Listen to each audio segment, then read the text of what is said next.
ස්වේච්ඡාවෙන් තරග විනිශ්චය කිරීම සඳහා පැමිණ ඔබ සියලු දෙනාම ලිටල් ඇතරිස් වික්ටෝරියා ආයතනය සාදරයෙන් පිළිගනිමු. මෙම වීඩියෝවෙන් පෙන්වා දෙන්නේ යගුලිය විනිශ්චය කරන අයුර.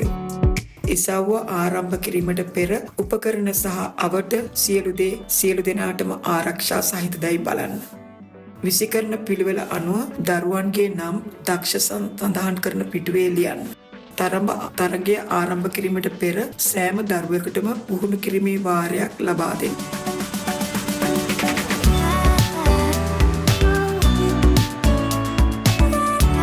යගුලිය අතමත තබාගෙන නිකඩ යටින් උරහිස මත කනට යටින් යගුලිය තබාගෙන වැලමිට උස්සා තබාගන්න. මෙම ඉරියව්වේ නොකඩවා සිටින්න. යගුලිය පතිත විය යුත්තේ ඉරි දෙක ඇතුළතයි. යගුලිය බිම පතිත වූ පසු ක්‍රීඩකයන් කවයේ පසුභාගයෙන් පිටවිය යුතුයි. යගුලිය පියාසර කරන අයුරු සහ පළමුවෙන්ම පොළව තුරට පතිත වන විට පළමුව සලකුණු වෙන තැන හොඳින් බලන්න. එම ස්ථානය මැනීම සඳහා ලකුණු කරන්න. ටේප් එක තදින් ඇද විසිකිරීමේ කවයක මැද තිබෙන ස්ථානයට අල්ලා ළඟම අඩු සෙන්ටිමීටර් දශම ගණට දුර ලකුණු කරන්න. මැනීම කළ යුත්තේ කවයේ ඇතුළත ලයින් එකට.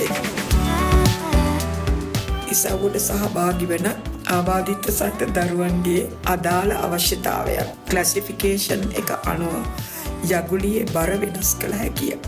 රෝදපුටුවේ සිටින දරුවන්ට වාඩි වී මේ ඉරියව්වෙන් තරගය සඳහා සහභාගී විය හැක.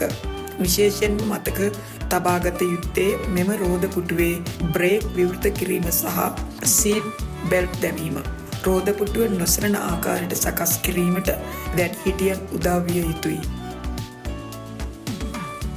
යගුලිය විසිකිරීම සඳහා විනිශ්චය කිරීමට ස්වේච්ඡාවෙන් උදව් කිරීමට කැමති අය ලිටල් ඇතරිස් වික්ටෝරියා වෙබ් අඩවිය බලන්න.